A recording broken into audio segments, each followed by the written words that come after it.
శాశ్వతంగా ఉండేది.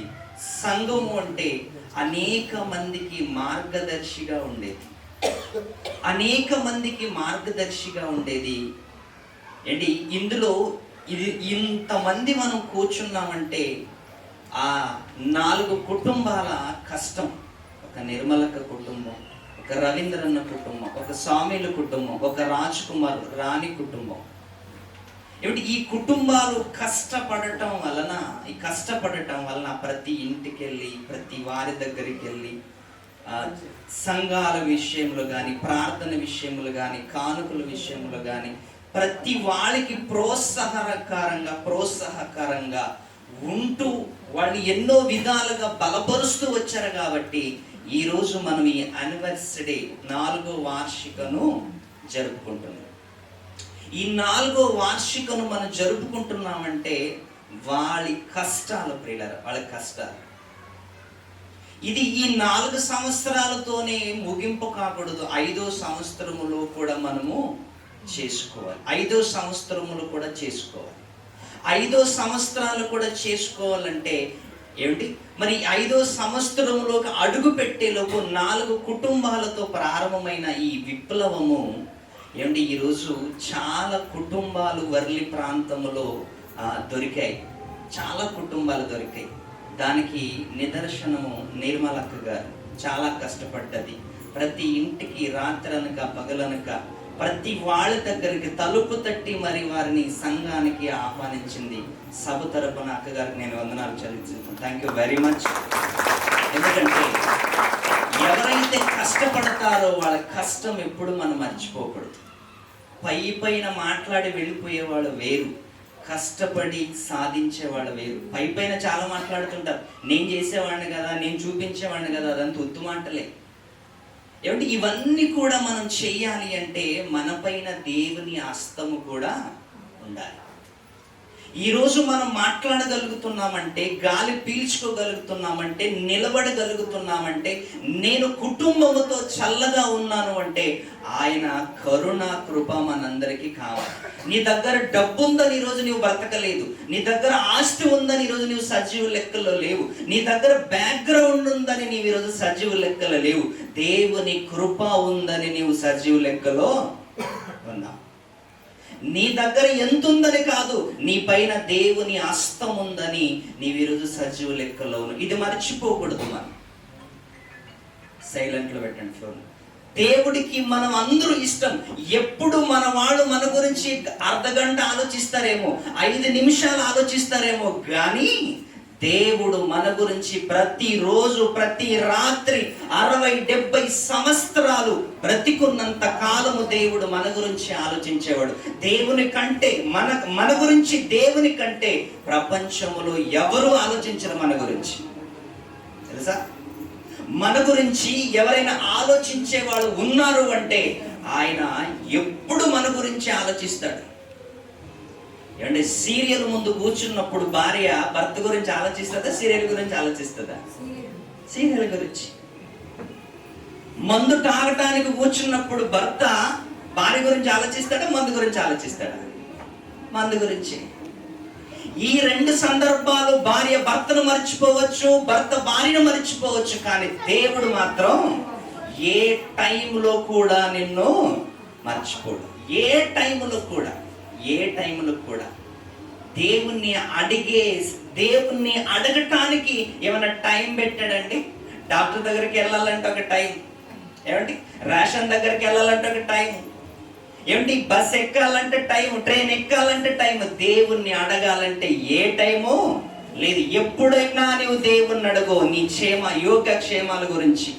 రాత్రి 12 గంటలకి దేవుణ్ణి అడుగో, నీకు జవాబిస్తాడు. డాక్టర్కి ఫోన్ చేయి 12 గంటలకి, तेरे काम धंधा नहीं है क्या अंटाड़ा लेता, दिन भर सोया था क्या? కానీ దేవుడు రిటర్న్ జవాబిచ్చేవాడు. నీ అవసరాలను కోరుకునేవాడు, నీ మంచితనాన్ని కోరుకునేవాడు. దేవుడు నీ మంచితనాన్ని కోరుకునేవాడు.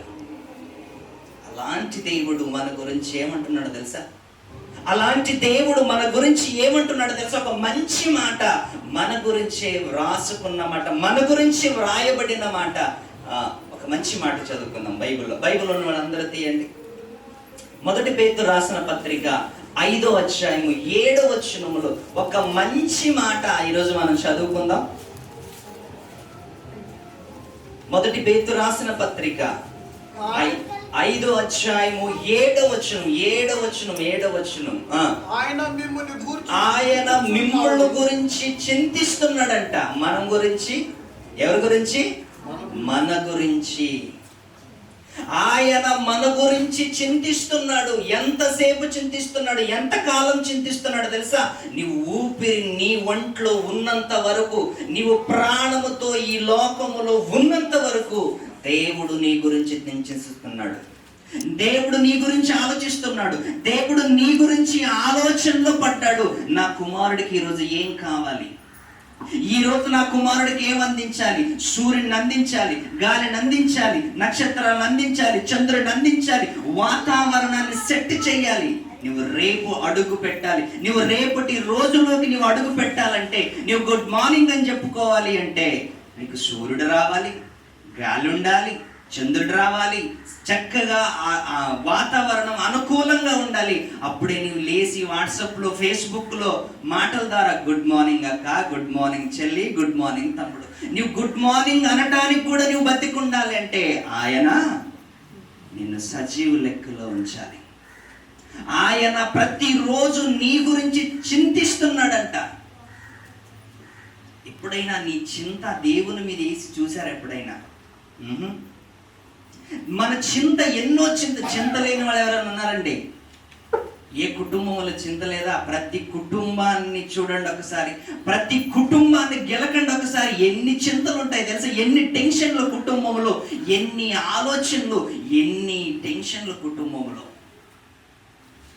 ఇన్ని కుటుంబాలలో అన్ని టెన్షన్లు, అన్ని అనారోగ్యాలు, ఎన్నో ఇబ్బందుల పాలైపోయే కుటుంబాలు ఎన్నో ఉన్నాయి. కానీ అన్ని కుటుంబాలు దేవుడు ఏం చేస్తున్నాడంటే, మీ చింత యావత్తు నా మీద వెయ్యండి, మీ చింత యావత్తు నా మీద వెయ్యండి. ఎప్పుడు మనము దేవుని మన చింత ఆయన మీద వేయటానికి ఇష్టపడం. మన చింత ఆయన మీద వేయటానికి ఇష్టపడం. కాళ్ళ నొప్పి వచ్చిందంటే ఎవరికి ఫోన్ చేస్తాం? డాక్టర్కి. తలనొప్పి వస్తే డాక్టర్కి. ఇంకా పెద్ద నొప్పి వస్తే ఇంకా పెద్ద డాక్టర్కి. ఏమిటి, మనకి ఏదైనా ప్రాబ్లం వస్తే డాక్టర్కి, తల్లి గారికి, పక్కనున్నోళ్ళకి చెప్తాం. కానీ అదే దేవుడు నీ పిలుపు కోసం ఎదురు చూస్తున్నాడు. ఆయనకి ఎందుకు చెప్పుకోవటం లేదు? చెప్పండి, ఆయనకి ఎందుకు చెప్పుకోవటం లేదు? ఎందుకు అంటే మన విశ్వాసం లేదు, మనకి దేవుడి పైన నమ్మకం లేదు. మనకి డాక్టర్ పైన నమ్మకం ఎక్కువ. ఏ డాక్టర్ వర్షం కురిపిస్తాడా? డాక్టర్ ఏమన్నా సూర్యుని రప్పిస్తున్నాడా? డాక్టర్ ఏమన్నా ఆకాశాన్ని తిప్పుతున్నాడా? లేదే. వాళ్ళు ఏమి చెయ్యకపోయినా వాళ్ళ మీద మనకి నమ్మకం ఎక్కువ. అన్ని చేస్తున్న దేవుని పైన నమ్మకం మనకి తక్కువ. అలా పెట్టేసి ఏంటం రనిదో ఏమిటి, అన్ని చేస్తున్న దేవుడి పైన నమ్మకం లేదు మనకి. అడిగితే అమ్మ అన్నం పెడుతుందంట. ఎప్పుడు పెడుతుంది అమ్మ అన్నం? అడిగితే. అడగక ముందే పెట్టేవాడే దేవుడు. అడగక ముందే పెట్టేవాడు దేవుడు. అడిగితే అమ్మ అన్నం పెడుతుంది. అడగక ముందే పెట్టేవాడు దేవుడు. ఏమంటే ఎప్పుడైనా గాలి కావాలని అడిగేవా? సూర్యుడు కావాలని అడిగేవా? మంచి భార్య కావాలని అడిగేవా? లేదే. అడగక ముందే.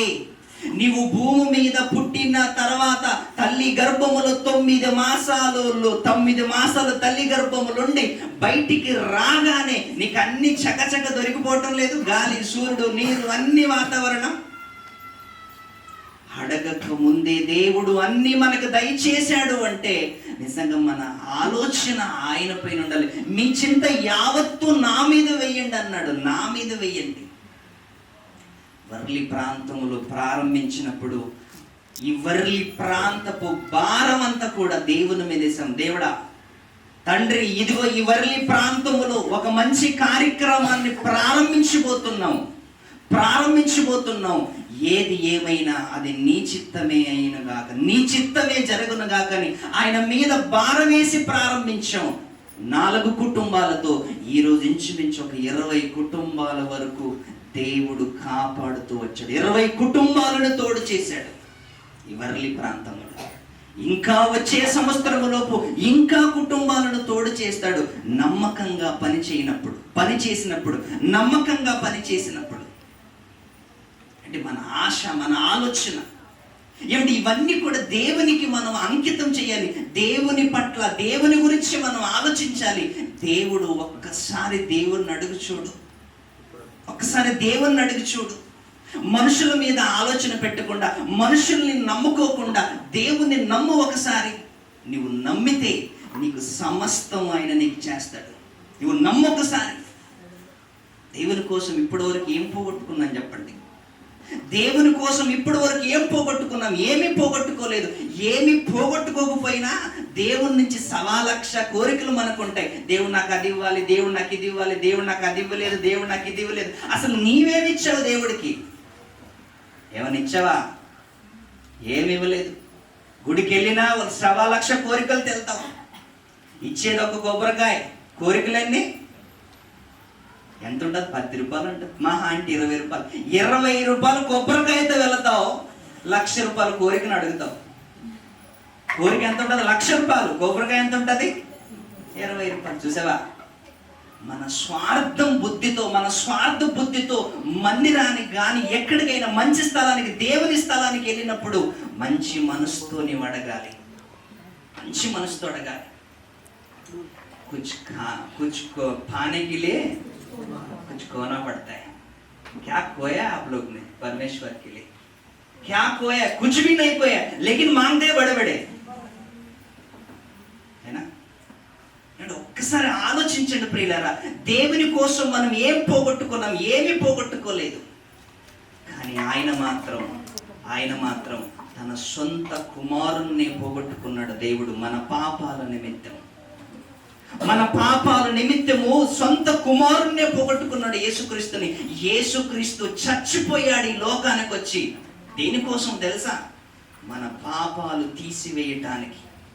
మీకోసం మీ కుటుంబాలు చచ్చిపోతారో తెలియదు, చచ్చిపోరు అసలు. మీ కుటుంబంలో ఎవరికైనా ఒక కిడ్నీ ఫెయిల్ అయింది అనుకోండి, ఇస్తారా? ఏంటి? మన కుటుంబ సభ్యులకి ఒకరికి కిడ్నీ ఫెయిల్ అయిపోయింది అనుకోండి, కుటుంబంలో ఇస్తారా ఎవరైనా? అమ్మ కానీ, అక్క కానీ, చెల్లి కానీ, బాగున్నప్పుడే అక్క, చెల్లి, తమ్ముడు అందరూ. కిడ్నీ ఫెయిల్ అయింది అక్క ఇస్తావంటే పోరా అంటది. తమ్ముడు ఒక కిడ్నీ ఫెయిల్ అయిందిరా ఇస్తావా అంటే మాటలు ఉండవు, ఇంకంతే. ఏమండి? ఒక్క కిడ్నీ ఇవ్వలేని మనము మన కుటుంబాలకి ఎక్కడుందండి బంధం చెప్పండి? ఇంకా అన్న, తమ్ముడు, అక్క, చెల్లి అని పెద్ద పెద్ద డైలాగులు కొడతాం చూసారా? అదే తమ్ముడికి అనారోగ్యంగా ఒక కిడ్నీ ఫెయిల్ అయింది అనుకోండి, అన్న ఇవ్వలేడు, అన్నకి తమ్ముడు ఇవ్వలేడు. ఎవరు చెప్పండి? ఇక్కడే అర్థమైపోద్ది.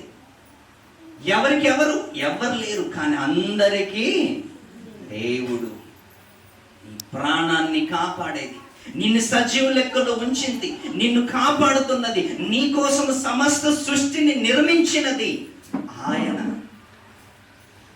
ఆయనండి. చాలా మన కోసం మేలు చేస్తున్నాడు. ఒక 2 వ్యక్తుల గురించి ఈరోజు నేను మీ ముందు మాట్లాడుతున్నాను. ఒక 2 వ్యక్తుల గురించి మాట్లాడుతున్నాను. వేరే ఆలోచనలతో దేవుణ్ణి మొరపెట్టుకుంటున్నారు. వాళ్ళు వేరే ఆలోచనలతో మొరపెట్టుకుంటున్నారు. దేవుడిచ్చే సమాధానం ఎలా ఉంటుందో ఒకసారి బైబిల్ గ్రంథంలో చూద్దాం. కీర్తనల గ్రంథం 42వ అధ్యాయం. కీర్తనల గ్రంథం 42వ అధ్యాయం 1వ వచనం ఒకసారి చదవండి. ఎంత మంచి మాట! మనకి ఈరోజు ఆలోచన కలిగించే మాట. దుప్పి నీటి వాగుల కొరకు ఆశపడినట్లు. ఏమండి? ఒక భక్తుడు మాట్లాడుతూ ఏ జంతువుని వాడుకున్నాడు తెలుసా? ఏ జంతువుని వాడాడు? దుప్పి. హిందీలో ఏమంటారు నాకు తెలియదు, చదివించండి. ఏమంటారు? అసలు దుప్పి తెలీదా? జింక వేరు, దుప్పి వేరు. నేను ఒకసారి ఆలోచించాను. అసలు అంటే మీకు జంతువులు ఇంకా పేర్లు తెలియదు అన్నమాట. ఏంటి? ఒక భక్తుడు ప్రార్థన చేస్తూ కోరాహు కుమారులు దేవుణ్ణి మొర్ర పెట్టుకుంటూ ఒక జంతువుని వాడుతున్నారు. ఇక్కడ ఏంటంటే, ప్రభువా దుప్పి నీటి వాగుల కొరకు ఆశించినట్లు. దుప్పి దేనికోసం ఆశిస్తుందంట? నీటి వాగుల కొరకు. వాగంటే తెలుసు కదా, వాగనే తెలుసా తెలీదా? తెలుసు. అసలు ఆ దుప్పి ఏ నీళ్ళు తాగుతుందంట? వాగ నీళ్ళే తాగుతుందంట. అది సముద్రం నీళ్ళు కాదు, ఆగిన నీళ్ళు కాదు, చెరువుల నీళ్ళు కాదు. ఏ నీళ్ళు తాగుతుంది? పారే నీళ్ళు. వాగంటే పారుతుందా, ఆగుతుందా? పారుతుంది. వాగంటే పారుతుంది.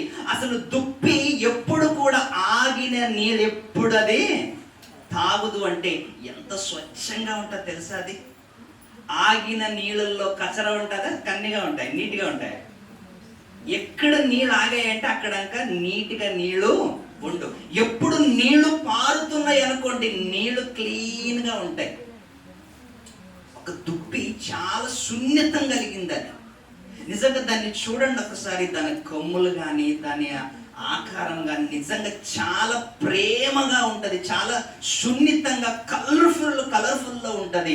ఆ దుప్పి గురించి మాట్లాడుతున్నాడు. ఒక దుప్పి నీటి వాగులకు వాటి కోసం ఆశపడినట్లు దేవా నీ కొరకు నా ప్రాణము ఆశపడుతున్నది. నీ కొరకు నా ప్రాణము ఆశపడుతున్నది.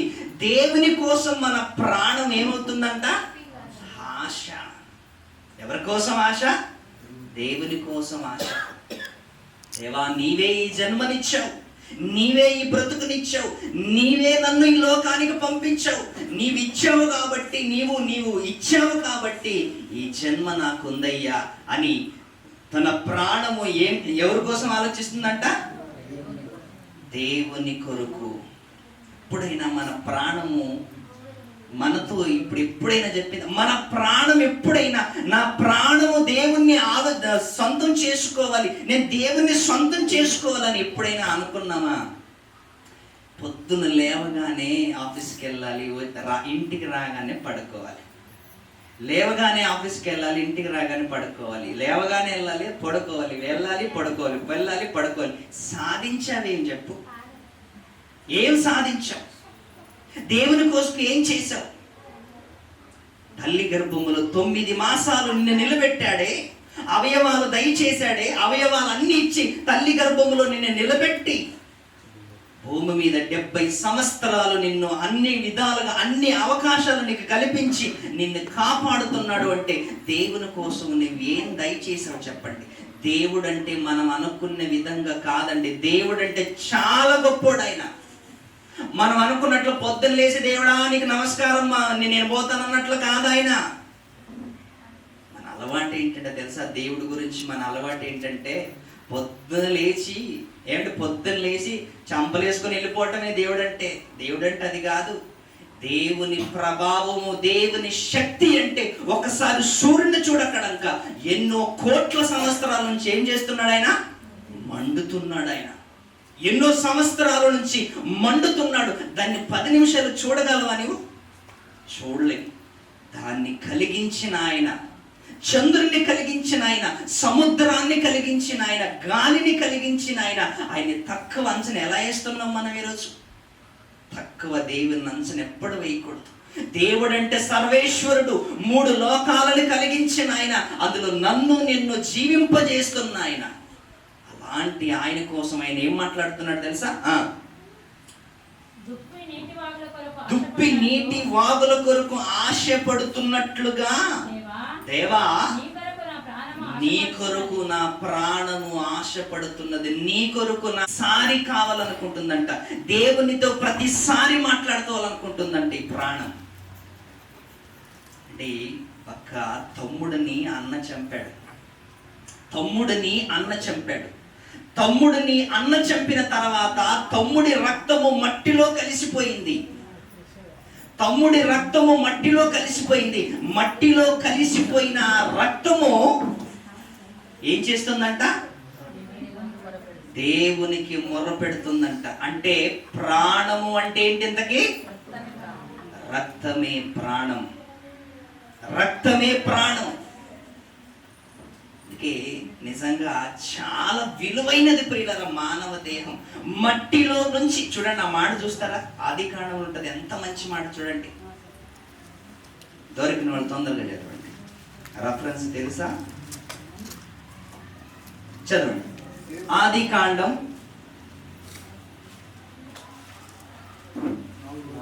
4వ అధ్యాయము 4:10 వచనాలలో ఒక మంచి సందర్భం మనకు ఆలోచింపజేసే మాట. ఏమంటుంది? అప్పుడు ఆయన నీవు చేసిన పని ఏమని నీ తమ్ముని యొక్క రక్తము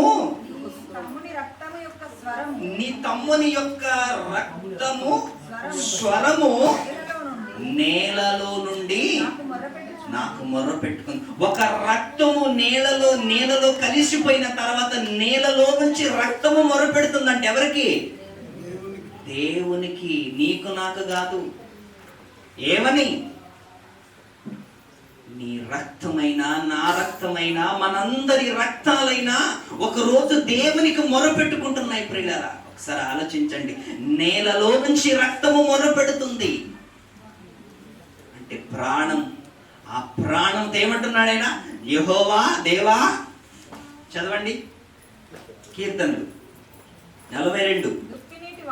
దుప్పి నీటి వాగుల కొరకు ఆశ. దేవుని గురించిన ఆశ.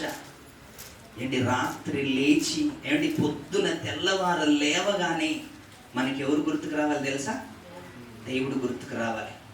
ఏంటి 10 గంటలకి పడుకున్న నీవు 6 గంటలకి లేస్తున్నావంటే ఇంచుమించు నిద్ర ఎంత? 10 నుంచి 6 గంటల వరకు నిద్ర ఎంత? ఎన్ని గంటలు? 8 గంటలు నీవు నిద్రపోయావంటే నిద్రలో నిన్ను లేపేయటం దేవుడికి పెద్ద పనే చెప్పండి. నిద్రలో లేపేయటం పెద్ద పనే? ఎప్పుడైనా లేపేయచ్చు. నేను అసలు నీకు నిద్రలో నీకు ఏం జరుగుతుందో తెలియదు. అసలు నిద్రలో నిన్ను ఎవరు ఏం చేస్తారో తెలియదు. అలాంటి టైంలో నీకు ఏ హాని కలగకుండా దేవుడు ప్రశాంతంగా నీకేమిస్తున్నాడు? నిద్ర. ఆ నిద్రలో నుంచి నిన్ను లేపి తట్టి 6 గంటలకి నిన్ను మళ్ళీ ఏమిటి నువ్వు నిద్రలోనే ఉన్నావు కానీ నీ కళ్ళు తెరచుకోవడం లేదనుకోండి. ఏమిటి? నిద్ర అయిపోగానే ఆటోమేటిక్గా కళ్ళు ఏమైపోతున్నాయి? తెరుచుకుంటున్నాయి. చూసారా? కళ్ళకు కూడా ఒక సిస్టమ్ పెట్టాడు. నిద్ర అయిపోగానే కళ్ళు తెరుచుకోవాలి. నిద్ర అయిపోయింది కానీ కళ్ళు తెరుచుకోవటం లేదనుకోండి, అప్పుడు ఏం ప్రమాదం? ఎంత ప్రమాదం చెప్పండి? నిద్ర అయిపోయింది కానీ కళ్ళు తెరుచుకోవటం లేదు. అప్పుడు మన పరిస్థితి ఏంటి చెప్పండి? నిద్ర అయిపోగానే కళ్ళు తెరుచుకోవాలి. నిద్ర రాగానే కళ్ళు ఇలాగంటుంటాయి తెలుసా? సిగ్నల్ ఇస్తుంటాయి, వచ్చింది. ఏంటి? నిద్ర. ఆ నిద్రలో నుంచి నిన్ను లేపాలి అంటే దేవుడు చూడండి ఆయన ఏమంటున్నాడు? నా ప్రాణము దేవుని కొరకు. అండ్ ఒకసారి దేవుని గురించి మనము దేవుని గురించి మొరపెట్టాలి. ప్రభువా, ఈరోజు నేను నీ గురించి బ్రతుకుతాను. అసలు దేవుని గురించి మనం ఎందుకు బ్రతకాలంటే ఈ లోకంలో నీవు శాశ్వతంగా ఉండేవాడు మాత్రం కాదు. ఈ లోకంలో 60-70 సంవత్సరాలు బ్రతికి నీ వెళ్ళిపోవాలి. కాబట్టి చచ్చిపోయిన తర్వాత ఆయనే మనకు శరణ్యం. వెళ్ళలేదు, బాబులేదు, ఎవరు లేరు. ఆయనే మనకు శరణ్యం. ఆయన దగ్గరకు మనం వెళ్ళాలి అంటే ఈ లోకములో ఆయన గురించి మనము బ్రతకాలి. ఆయన గురించి ఆలోచించాలి. ఆయన గురించి మనం చింతించాలి. ఆయన పనులు మనం చెయ్యాలి ప్రియులారా. ఒక ఆయన ప్రాణమేమో దేవుని గురించి ఆలోచిస్తుంది, దేవుణ్ణి సొంతం చేసుకోవాలనుకుంటున్నది. మరొక ప్రాణం మొరపెడుతుంది. చూడండి లూకా రాసిన సువార్త, ముగిస్తాను. లూకా రాసిన సువార్త 12వ అధ్యాయం.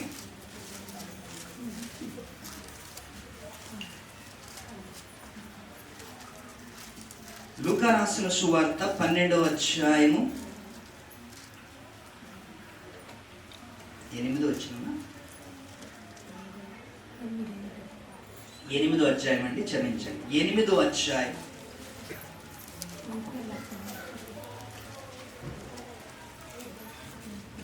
ధనవంతుని భూమి సమృద్ధిగా పండినాడు. 12వ అధ్యాయము 18 నుంచి కొన్ని వచనాలు చదువుకోండి.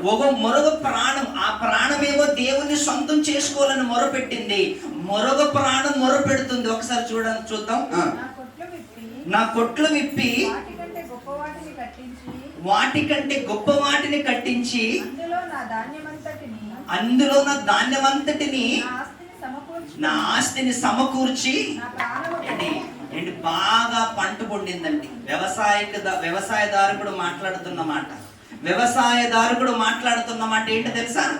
విస్తారంగా పంట పండింది. పంట పండటం వలన ఆయన కోరిక ఏంటంటే ప్రియులరా, ఆయన ఏం తన ప్రాణముతో ఏం కోరుకుంటున్నాడు తెలుసా? నా ప్రాణముతో ప్రాణమా అనేక సంవత్సరములు విస్తారమైన ఆస్తి సమకూర్చబడి ఉన్నది, సుఖించుము, తినుము, తాగము, సంతోషించుమని చెప్పు. అంటే ఒక ఆయన ప్రాణమేమో దేవుని కోసం మొరపెట్టుకుంటుంది, ఒక ఆయన ప్రాణమేమో దేనికోసం ఆశిస్తుంది? తినటానికి, తాగటానికి, సుఖించటానికి. లోకాశల గురించి ఒక ప్రాణమేమో దేవుని గురించి మొరపెట్టుకుంటుంది, ఇంకొక ప్రాణమేమో లోకాశల్లో అంకితం అయిపోయింది. ప్రాణమా తిను, తాగు, సుఖించు, సంతోషించు. అసలు ఏ కేటగిరీలో ఉన్నాం మనం? దేవుణ్ణి నమ్ముకొని దేవుణ్ణి సొంతం చేసుకునే కేటగిరీలో ఉన్నామా? లోకాశల్లో ఉండి తిను, తాగు, ఎంజాయ్ చేయి, కలుపుకోతే అనుకునే స్థాయిలో ఉన్నామా? ఏంటి, ఒక్కసారి కన్ను మూస్తే ఈ లోకం నీది కాదు. ఒక్కసారి కన్ను మూస్తే నీ వాళ్ళు కాదు. ఒక్కసారి కన్ను మూస్తే నీ వాళ్ళు ఎవరూ కాదు ప్రియులారా. అందరూ ఈ లోకాన్ని విడిచి వెళ్ళిపోవాలి. 4 సంవత్సరాలు పూర్తయింది ఈ వర్లి ప్రాంతంలో. 5వ సంవత్సరములు అడుగు పెడుతున్నాం. 5వ సంవత్సరములు 5వ వార్షిక కూడా ఎంతకంటే ఘనంగా జరగాలని మీ అందరి ప్రార్థన, మీ అందరి కష్టము, మనందరి తలంపులు ఈ వర్లి ప్రాంతము నిండా ఉండాలని కోరుకుంటూ ఈ మాటలు ముగిస్తూ సెలవు తీసుకుంటాను. Thank you very much.